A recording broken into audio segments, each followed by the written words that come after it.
요즘에는 기생충이 안 생기지 않나? 하고 생각하시는 분들이 계실 겁니다. 그런데 몸이 예전 같지 않고 자꾸 아파서 큰맘 먹고 병원을 갔더니 의사가 신경성인 것 같습니다 라고 말을 한다면 기분이 어떠신가요? 이게 나이 탓인가? 받아들여야 하나? 복잡한 생각이 드실 것 같은데요.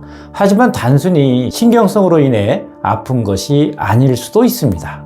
바로 기생충에 감염된 상태일 수 있다는 겁니다. 이런 증상이 계속되면 만성 염증이 생기고 암이 생겨 사망에 이를 수도 있습니다. 식품 환경이 깨끗해지면서 기생충 감염이 많이 줄은 것은 사실이지만 평소에 자주 먹는 이 음식들 때문에 아직도 기생충에 감염이 되시는 분들이 정말 많습니다. 오늘은 기생충이 생겼을 때 나타날 수 있는 증상들에 대해서 간단히 알려드리고 기생충 감염을 막기 위해 절대 드시면 안 되는 4가지 음식에 대해서 모두 알려드리겠습니다. 일단 기생충에 감염되었을 때 나타날 수 있는 대표적인 증상을 간단히 알아보면요. 첫 번째로 더부룩한 느낌이 들고 배변 습관이 불규칙해집니다. 기생충이 장내에 침입하면 장내 영양소를 사용하게 되고 이로 인해 정상적인 소화 과정을 방해하게 됩니다. 소화가 정상적으로 되지 않기 때문에 더부룩한 느낌이 지속되게 됩니다. 그리고 이렇게 건강한 장내 미생물들의 균형이 깨지게 되면 어떤 날은 설사였다가 어떤 날은 변비가 생길 수 있습니다. 굳은 변과 무른 변이 반복된다면 기생충 감염을 의심해 보아야 합니다. 두 번째로 항문에 가려움증이 생길 수 있습니다. 인체 기생충 중에 하나인 요충으로 인해 생기는 증상인데요. 요충은 대부분 손을 통해서 감염이 되고 식품에 들어있는 기생충은 아니어서 앞으로 설명드릴 음식으로 인해 생기는 기생충과는 조금 다릅니다. 하지만 요충은 흔하게 생길 수 있는 대표적인 기생충 종류 중 하나입니다. 세 번째로 피부 가려움증이 생길 수 있습니다. 그냥 이유 없이 가려울 때도 있고 갑자기 원래 괜찮았던 음식에 알러지 반응이 나타날 수도 있습니다. 그래서 내가 알러지가 생겼나? 하고 다음에 먹어보면 오늘까지는 돼지고기 알러지가 있었는데 돼지고기는 괜찮아지더니 갑자기 다른 고기에서 알러지 반응이 나타날 수도 있습니다. 네 번째로 몸이 힘들고 자주 눕고 누워도 잠이 잘 오지 않게 됩니다. 보통 흡충에 감염되었을 때 이런 증상과 함께 식은땀이 날 수 있다고 하는데요. 영양분을 많이 뺏기다 보면 빈혈과 유사한 증상이 지속되면서 피로가 누적될 수 있습니다. 마지막으로 기생충들은 공통적으로 면역 체계를 무너뜨립니다. 나이가 들수록 고민하는 문제 중 하나가 몸에 곳곳이 쑤신다는 건데 이곳저곳이 아픈 이유는 면역 체계가 약해져서 만성 염증이 생기기 때문입니다. 기생충은 바이러스나 박테리아의 피난처가 되어서 세균의 증식을 돕습니다. 결국 다양한 병원균의 발원지가 되기 때문에 신체의 영양분을 빼앗고 독소를 배출해서 복합적인 염증 반응을 유발합니다. 이 염증 반응이 만성 염증으로 발전해서 계속 방치하다 보면 질병까지 이어질 수 있게 되는 것입니다. 자, 이렇게 기생충이 생겼을 때 나타나는 증상들을 보면 어떠신가요? 특정 병명으로 말하기 어려운 부분들이 많아서 진단이 어렵다는 특징이 있습니다. 그리고 평소에 건강이 안 좋은 분일수록 기생충으로 인한 손해는 더 클 수밖에 없는데요. 그런 분들이 절대 먹으면 안 되는 기생충이 생기기 쉬운 식품들에 대해서 알려드리겠습니다. 첫 번째는 생선회입니다. 처음부터 너무 자주 먹는 음식이 나와서 놀라셨나요? 생선회를 좋아하는 분들은 아무리 기생충이 있더라도 포기하기 어려우실 겁니다. 정말 많은 사람들이 생선회를 자주 먹고 있는데 그런 사람들이 다 기생충에 감염됐다는 말은 들어보지 못했다는 생각도 드실 텐데요.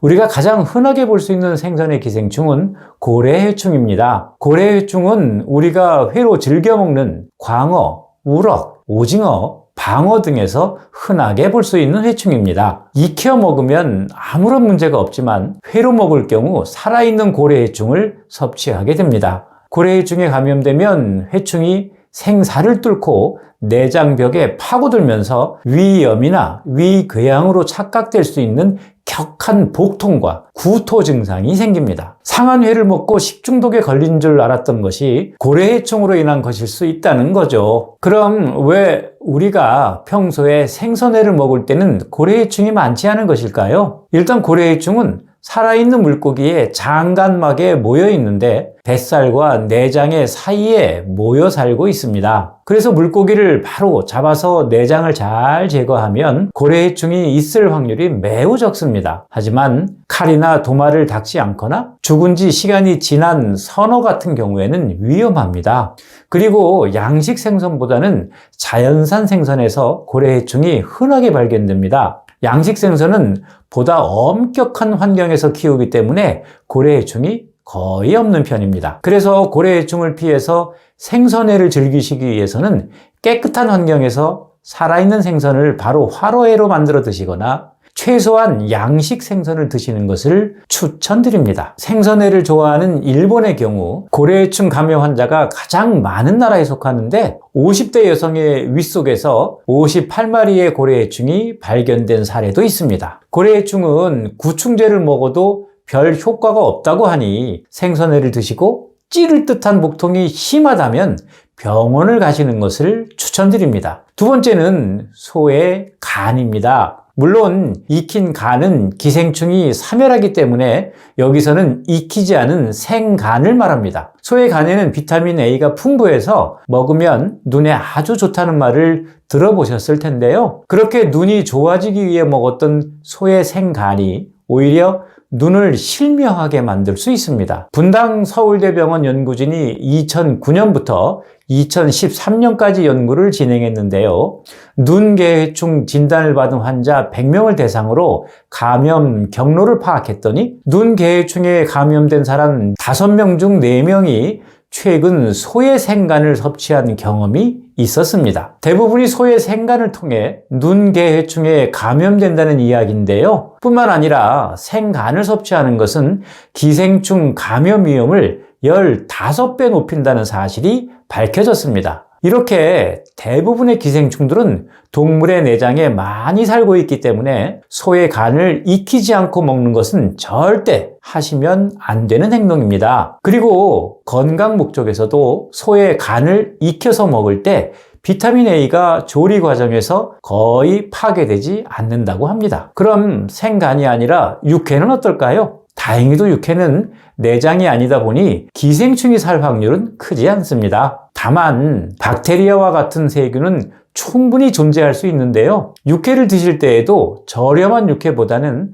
한우 전문점에서 파는 신선한 육회를 드시는 것이 좋습니다. 세 번째는 민물고기와 민물 갑각류입니다. 최근에 민물게장을 드신 적이 있으신가요? 잘못하면 폐에 염증이 생겨서 심각한 호흡질환을 초래할 수 있습니다. 폐흡충은 민물가재나 새우, 민물게 등의 민물 갑각류에 있는 기생충입니다. 충분히 익혀서 먹으면 모두 사멸하지만 날로 먹을 경우에는 감염이 될 수 있습니다. 폐흡충에 감염되면 기생충이 폐로 이동하여 결핵과 비슷한 증상을 보입니다. 기침과 가래, 흉통이 생기고 폐에 구멍이 뚫리는 기흉의 원인이 되기도 합니다. 병원을 찾아가면 정확한 원인을 찾지 못하고 결핵 판정을 받아서 잘못된 치료를 하기도 하죠. 심한 경우에는 뇌와 척수와 같은 중추신경계로 침범해서 사망에 이를 수도 있습니다. 그리고 민물고기에는 간 디스토마라고도 불리는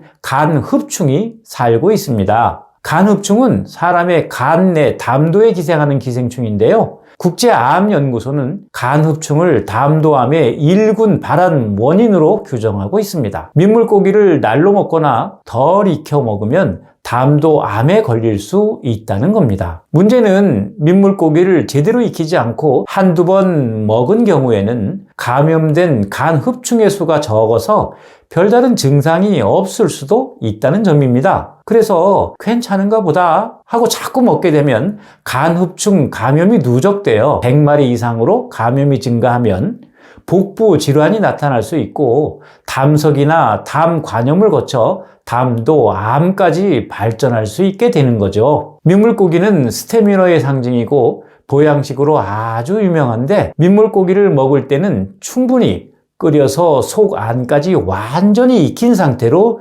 드셔야 합니다. 만약 덜 익힌 민물고기를 드셨다면 병원의 진단을 통해 간흡충 전용 구충제를 먹어야 합니다. 네 번째는 생채소입니다. 생선회도 먹지 말라 하고 생채소도 먹지 말라 하면 먹을 것이 없다고 생각이 드실 겁니다. 1971년 대한민국 국민의 기생충 감염률이 얼마였는지 아시나요? 자그마치 84%가 기생충에 감염되어 있었습니다. 회충약이라는 말에서 알 수 있듯이 대부분의 기생충은 토양 매개성 기생충인 회충이었습니다. 그런데 2012년의 통계를 보면 국민 회충 감염률은 0.025%로 떨어지게 됩니다. 세계보건기구로부터 토양 매개 기생충이 거의 다 없어졌다는 인증도 받았습니다. 그래서 우리가 먹는 상추나 채소에서 회충이 존재할 일은 사실상 없어졌다고 합니다. 그리고 농약이나 비료도 기생충이 살기 어려운 환경으로 재배 방식이 바뀌고 있기 때문에 오히려 기생충이 살 수 있는 채소 재배 환경은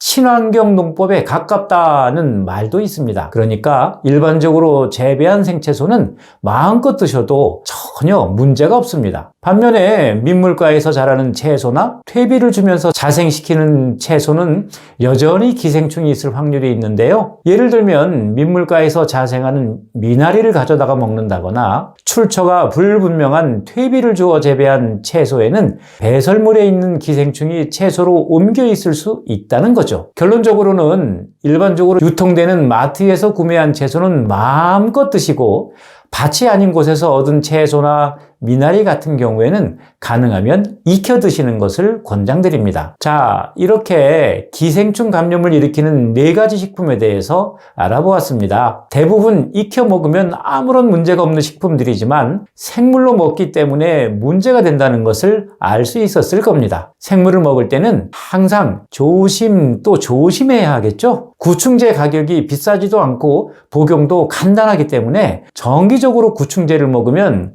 이런 생물을 먹어도 나는 괜찮지 않을까? 생각하시는 분들이 많습니다. 사실 국내 인구 중에 기생충에 감염된 비율은 3%도 안 되기 때문에 요즘에는 정기적으로 구충제를 먹을 필요가 없다고 합니다. 과연 날 음식들을 먹고 구충제를 먹으면 기생충으로부터 자유로울 수 있을까요? 그렇지 않습니다. 생고기나 어패류 등을 통해 감염되는 흡충과 같은 기생충의 종류는 대부분 약국 구충제로 죽지 않는 기생충입니다. 그래서 병원에서 특정 치료를 받거나 병원에서 처방해주는 전용 구충제를 먹어야 합니다. 평소에 구충제를 꾸준히 드시는 분이더라도 이런 음식들에 기생충으로부터 면역이 없다는 걸 다시 한번 강조드립니다. 오늘은 이렇게 기생충이 생길 수 있는 음식들에 대해서 알아보았는데요. 무조건 먹으면 안 된다기보다는 제가 설명드린 각각의 기생충이 생기는 조건들을 잘 기억하시고 최소한 그런 방법은 피해서 음식을 즐겨주시면